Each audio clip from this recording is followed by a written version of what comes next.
Hello, Monster Island, and welcome to another episode of the Snarky Boneheads, Okasawara's favorite morning radio show.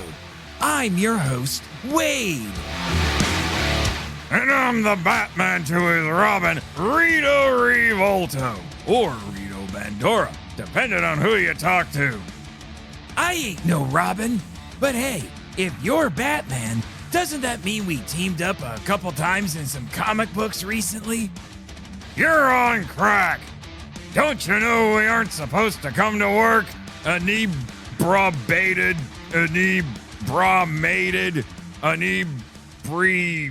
something? You mean inebriated?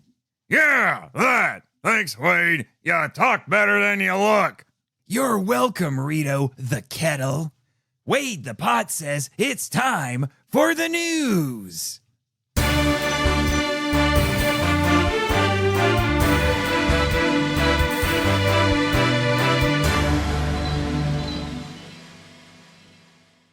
Our top story is the island's resident Ultraman, who my former roommate named Nu. Isn't that a geek letter? It's a Greek letter. Oh, I thought it was an N or a V. Someone needs to go back to school. Don't be so hard on yourself, Wade. Anyway, Ultraman Nu has once again saved Okasawara from a monstrous menace.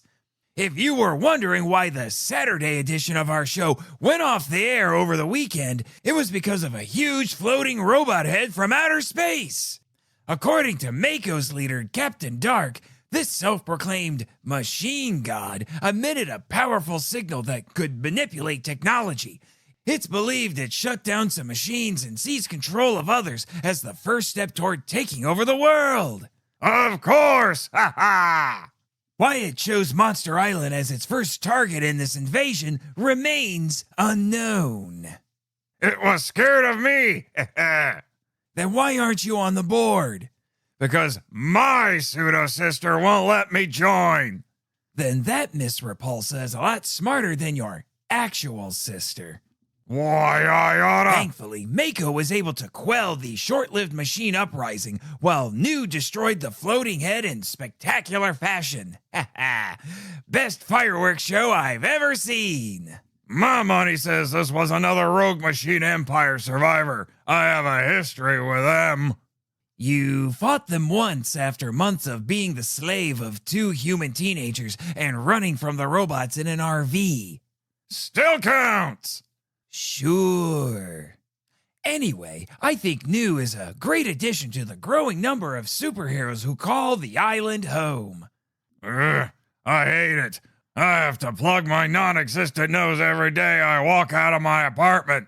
I can't stand the smell of heroism. Blech! You're just saying that because you got kicked so hard by Nu, you flew from Fort Wayne to Mishawaka. Hey, I was bored, so I followed Martian and his pseudo-sister to his hometown in Indiana. And then shenanigans followed you. The Air Force Base had a captured Bigfoot. You telling me you wouldn't set it free and turn it giant so it could rampage through the city? When you put it that way, probably. Ha! I win! Doesn't change the fact that you got booted by Nu when he fought the Bigfoot. But what the Shadowrun was he even doing there? Maybe he was making sure you didn't cause trouble. Or maybe he's... That's enough conspiracy theories for today, Rito. What else is in the news? If you're into kaiju drama, here's a crazy story. Reggie, a.k.a. Sir Reptilicus, has finally stopped chasing after Regina, a.k.a. Lady Reptilicus. In case you didn't know, only the females of this species can fly. The males have dinky little wings that barely qualify as hood ornaments. Anyway, Reggie's years-long pursuit of the winged female made headlines when the pair escaped the island during the notorious jailbreak. Nice work, Board. And returned to their native Denmark. Later, they were lured back to the island using a drone playing Kevin Gomera's performance of the Telecus song. Regina is such an attention family show, Rito. Since when? Such an attention hog that she always stayed just out of Reggie's reach by flying away. But now, according to island zookeeper Richard Becker, Reggie has finally wised up to her simp-slaying ways. Regina let him get dangerously close to catching her near the base of the island's mountain, but after she slipped away again, Reggie slung away. She waited an entire day for him to come back, but he didn't. Can you say ghosted? But here's the crazy part. Regina went searching for him for once and found him on the beta site, pouring the charm on the giant claw herself, Crazy Bernice. You don't say. I do say. And unlike Regina the Tease, Crazy Bernice was easy. She's a trudging weirdo with wings, but she didn't fly away from Reggie. He didn't even mind that she was a single kaiju mom. I bet he'll be a great dad for her little antimatter babies. He's Dr. Nick Tadpolopoulos. Tatopoulos? Whatever. He said Regina watched from a distance and whimpered. Sounds like poetic justice. Yeah, but that bewilling etch retaliated by seducing Manda. The serpent god of the Mu Empire? You bet. She must like his oodles of old money and his cult of worshippers. But I thought the Mu Empire was destroyed after their invasion in 1963. Regina doesn't know that, and Manda's a smart snake and didn't tell her. Oh, I hope she doesn't listen to our show. I hope she does. Let's pour gasoline on this fire. From supervillain to muckraker. I don't shovel kaiju guano. Not literally. If you weren't my co-host... I take you in a fight. I collect weapons. I have a full-tank katana and a Desert Eagle mounted on my apartment wall. I ain't afraid of your stuff, bird. On second thought, I don't need to fight you, 'cause I've already won. In other news, Bambi, the world's most famous deer, is visiting Monster Island for the first time after, as he says, quote, spending years in therapy overcoming the trauma, end quote, he suffered when he first met Godzilla. What'd he do? Step on him? That's what the animated dramatization by Marv Newland would have you believe. Some even claim Bambi got even by blowing Godzilla's foot up with dynamite. Sounds like my kind of deer. Well, Bambi says he's worked through everything and was finally able to come to the island without resenting Godzilla or fearing the other kaiju. He says he feels safer knowing that Mako, the mutant anti-kaiju operators, are keeping the big monsters in line. Ha! He forgets not all monsters are big. That sounded like a veiled threat. No, I've just been itching to try venison. I hear it's delicious. Oh, sweet chimichangas. Any more news items, Rito? Yeah, the local yokai community protested the naked Zumi. Nakazumo. Yeah, the Crying Sumo Festival that was held at Takarada Square. It's this weird Japanese tradition where these fat wrestlers try to make babies cry. It's supposed to scare off evil spirits. So the yokai showed up and demanded that it be shut down because they said the attendees were trying to get them evicted from the island. You'd think they'd be upset that it was cruel to children. The guy leading the protest didn't care. Trust me. Oh yeah, it was the Prince of the Yokai, Junior. I hate that guy. 'Cause you look like him? For the last time, I'm not his idiotic imposter. No, just idiotic. Now it's time for the community calendar.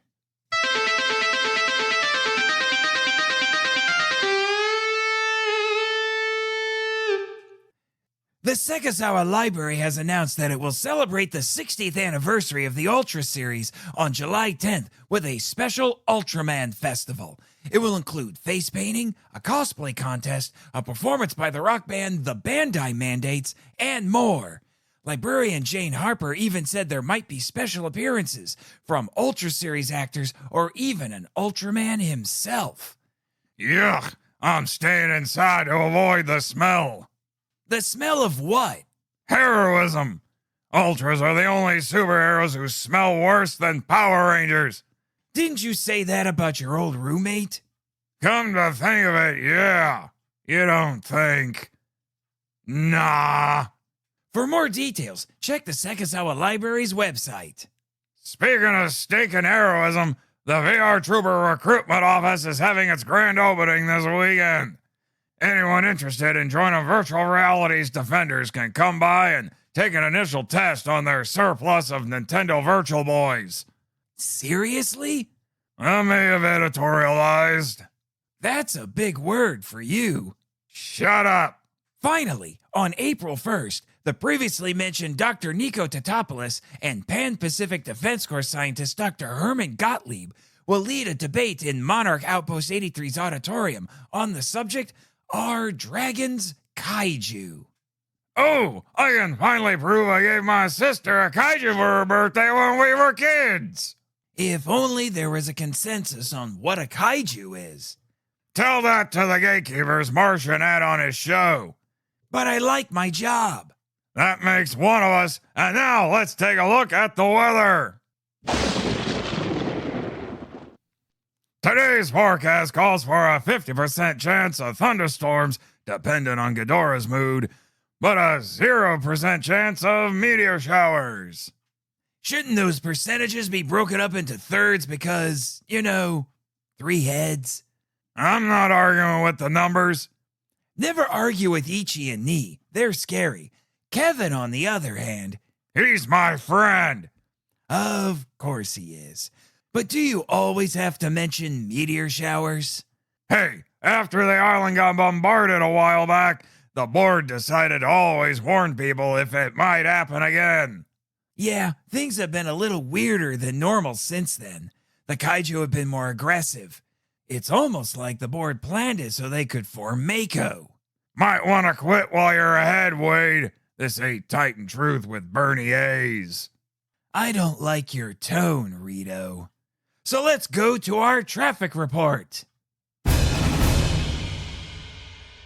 Harada Street remains closed due to construction from Ultraman Nu's recent fight with a cyborg dragon. The repairs would have been completed if the construction workers' equipment wasn't damaged by the so-called machine god mechanics. Stupid giant floating head. Aside from that, there are no delays or accidents to report on our humble little island. This new guy, keeps wrecking things by fighting these monsters. Your point? Maybe it's his damn fault. You gonna tell him that? I already tried once, so you know what? I'll give him a piece of my mind when... Funny you should mention that. Cue everyone's favorite segment, the request line.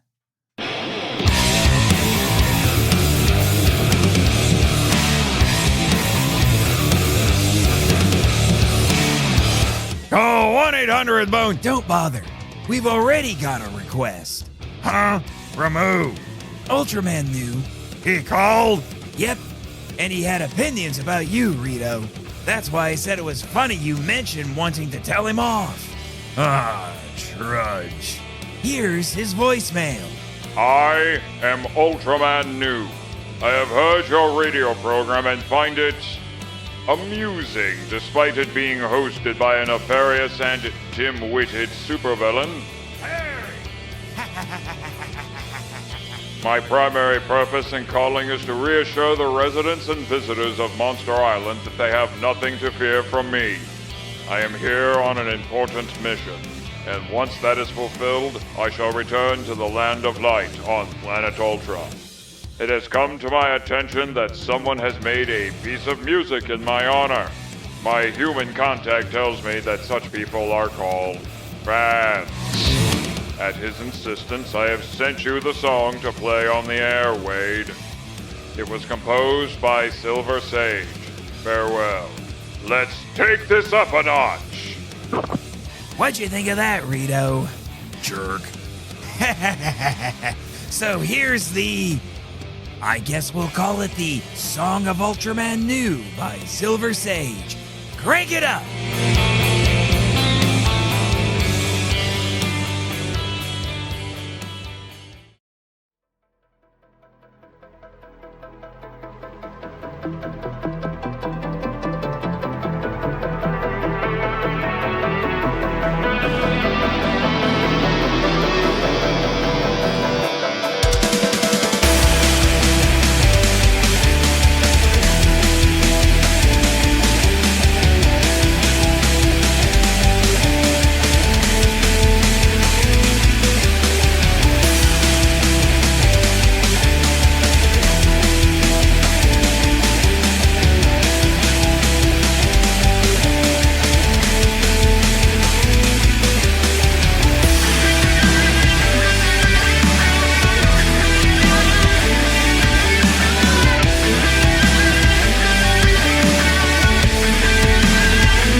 Yay, it's over. My ears will stop bleeding.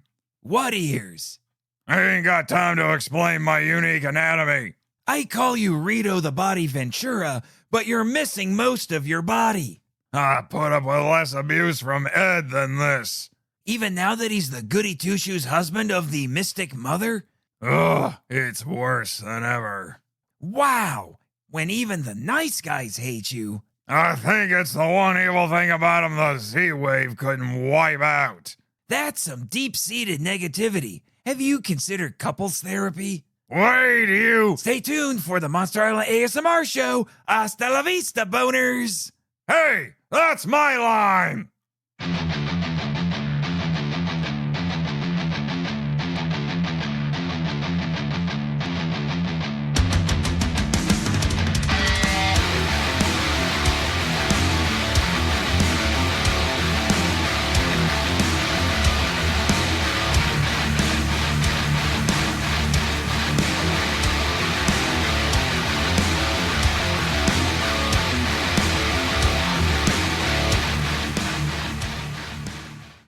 This podcast is a proud member of Pod Nation Media Network. This podcast is a proud member of Culture Box.